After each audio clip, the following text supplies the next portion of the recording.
Kita semua tahu ya bahwa kondisi dunia ini sedang tidak baik-baik saja. Apalagi setelah Amerika menyerang Iran dan menewaskan pimpinan Iran Ayatullah Ali Khamenei, pemimpin tertinggi Iran yang sudah berkuasa sejak tahun 1989.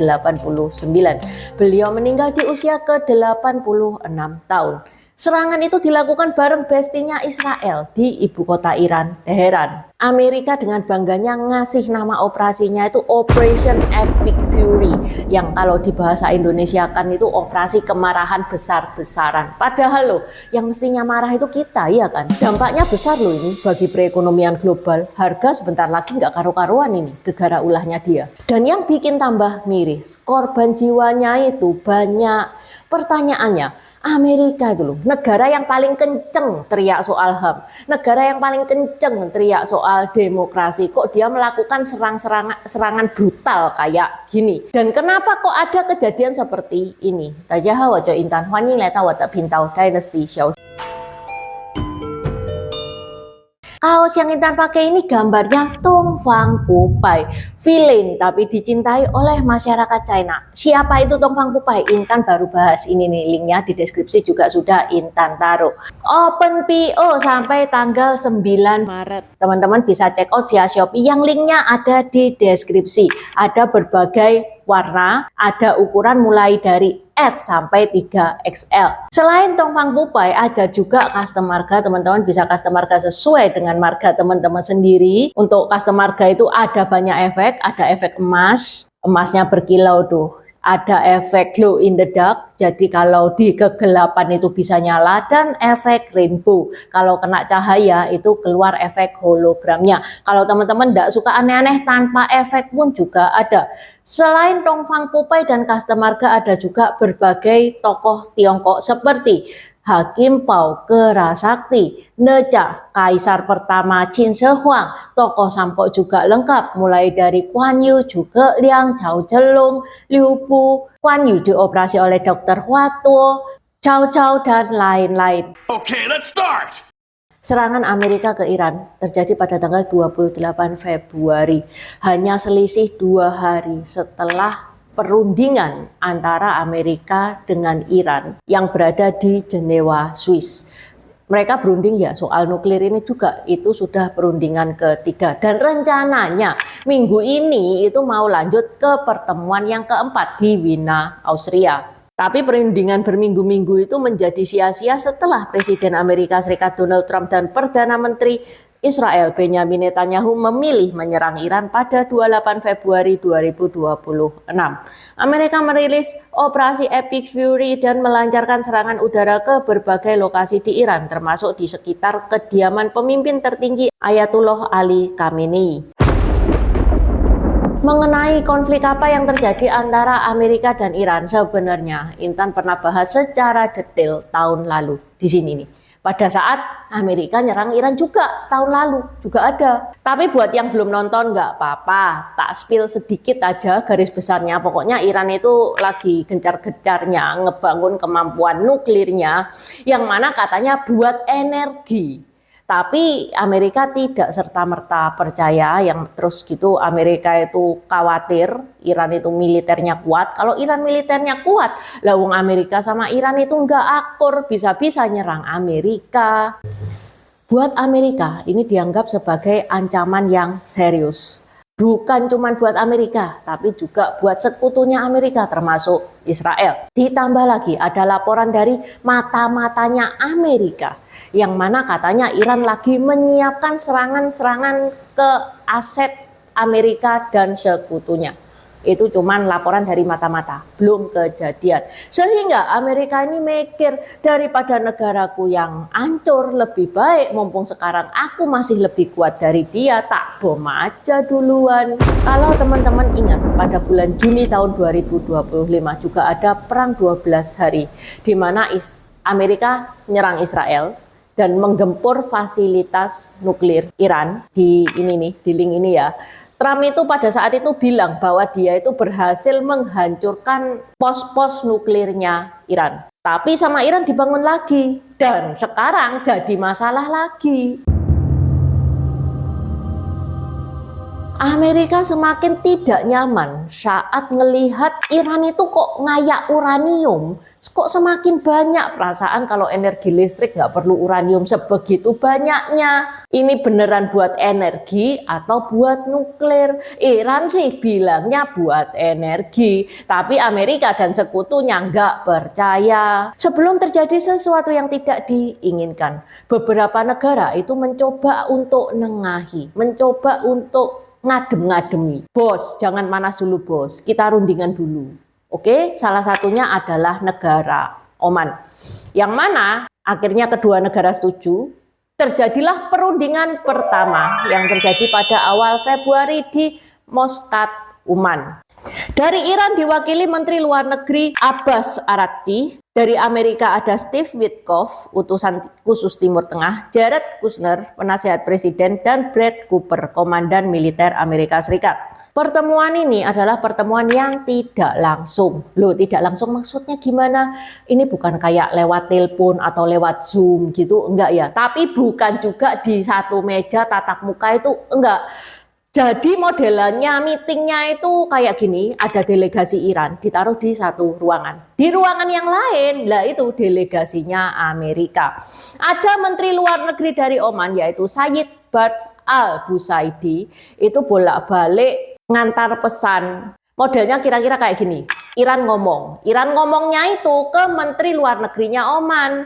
Menteri Luar Negerinya Oman akhirnya nyamperin ke ruangannya Amerika. Dia bilang, Iran ngomong kayak gini. Amerika ngejawab pun ya lewat Menteri Luar Negerinya Oman. Menteri Luar Negerinya Oman akhirnya menemui delegasinya Iran di ruangannya Iran. Wah, ribet banget ya meetingnya.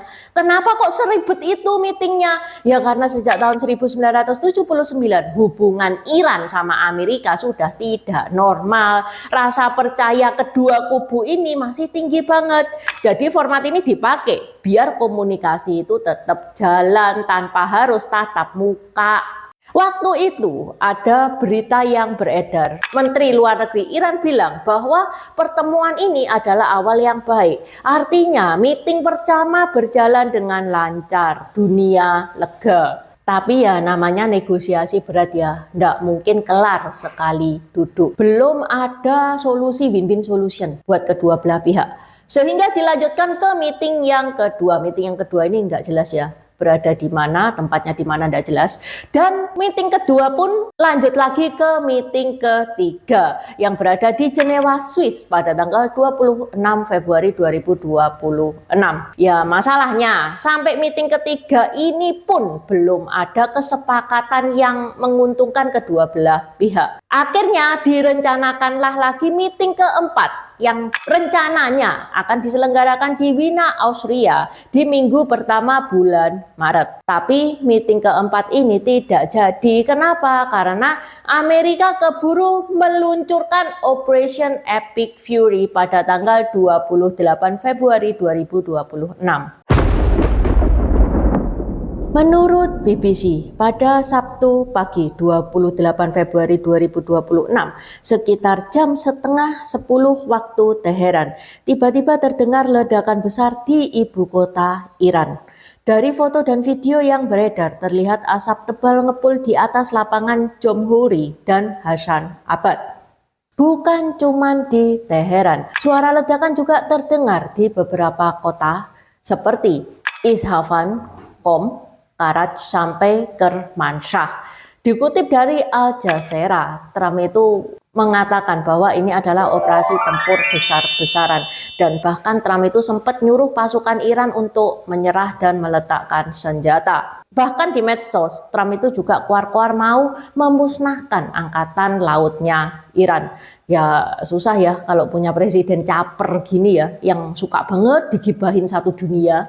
Dari data Palang Merah Iran per 2 Maret, so far ya, jadi belum final ya ini ya, korban itu tidak sedikit loh. Ada 201 yang meninggal, 747 luka-luka, dan area pemukiman juga banyak yang rusak. Kebanyakan yang rusak itu juga punyanya warga sipil. Yang paling bikin sedih, ada serangan yang kena sekolah dasar putri di Minab. Di situ dilaporkan puluhan sampai ratusan siswa jadi korban, baik yang meninggal maupun luka-luka. Iran tentu nggak diam ya. Di hari yang sama, mereka itu ngebales serangan dengan rudal yang menghantam kawasan Tel Aviv di Israel. Ada korban meninggal dan puluhan warga sipil luka-luka. Serangan balasan itu juga dilaporkan berdampak ke bandara dan fasilitas umum di negara Teluk seperti Uni Emirat Arab. Makanya ada jokes ya, Iran ngebom Israel itu di hari yang sama saat dia dibom sama Amerika, hari yang sama. Jadi kalau misalkan ada orang nggak ngebales chatmu 1 kali 24 jam alasan dia sibuk, ya kalau kalian percaya sih hebat. Hari Minggu pada tanggal 1 Maret kondisinya Iran ini memanas setelah Khamenei ini dikabarkan tewas. Demonstrasi pecah di berbagai kota. Banyak warga turun ke jalan buat menunjukkan reaksi mereka atas kabar duka itu. Media Iran melaporkan para demonstran bawa bendera Iran dan ngumpul di pusat-pusat kota. Mereka datang buat menunjukkan rasa sedih sekaligus kemarahan. Di Teheran, ratusan orang berkumpul di lapangan Inkilab. Mereka kibarin bendera, angkat poster Khamenei dan teriak-teriak ngecam Amerika dan Israel. Di kota suci Qom, ratusan warga juga ngumpul di area makam Hasan Masyumi. Di sana mereka mengecam serangan yang terjadi. Sementara di Masdad suasananya lebih haru lagi. Para pelayat membentangkan bendera hitam di atas kubah makam Imam Reza, salah satu tempat paling dihormati di Iran. Banyak yang terlihat nangis di sekitar makam, itu kayak benar-benar kelihatan suasana dukanya. Tapi kalau teman-teman lihat ada berita yang mana ada warga Iran bergembira, ya tentu saja ya, orang itu ada yang suka, ada yang nggak suka. Ya memang ada yang bergembira, meskipun warga Iran sendiri ada yang bergembira atas meninggalnya Khamenei, itu ada juga. Presiden Amerika Donald Trump bahkan bilang bahwa Khamenei itu adalah orang paling jahat dalam sejarah. Nah loh, kalau dia orang paling jahat berarti Donald Trump orang yang paling baik dalam sejarah. Trump itu bilang Khamenei itu nggak mungkin bisa kabur dari sistem intelijen dan teknologi pelacakan canggih milik Amerika. Sombong dia. Menurut dia, kerjasama antara Amerika dan Israel itu nggak akan bisa bikin Iran itu lolos. Amerika ini loh pasti cari gara-gara. Dia itu paling nggak seneng lihat dunia itu adem ayem tenang, nggak ada masalah, itu dia paling nggak seneng. Kadang Intan juga heran ya, setiap Intan ngebahas berita tentang Trump, kok ya ada aja yang defensif dan nyerang Intan. Dia itu kayak fans beratnya Donald Trump. Yang kalian panuti dari Trump itu apa? Duitnya kah? Akhlaknya? Ulah dia ini ya ngebikin satu dunia itu menderita loh. Habis gini harga minyak, harga emas, nggak tahu ini nasibnya kayak gimana. Bisa jadi naik ini. Oke, sampai di sini dulu bahasan Intan hari ini. Saya Kuankan Caijen. Terima kasih udah nonton channel ini sampai habis. Dukung aku terus berkarya dengan klik subscribe dan bunyikan lonceng di bawah ya guys.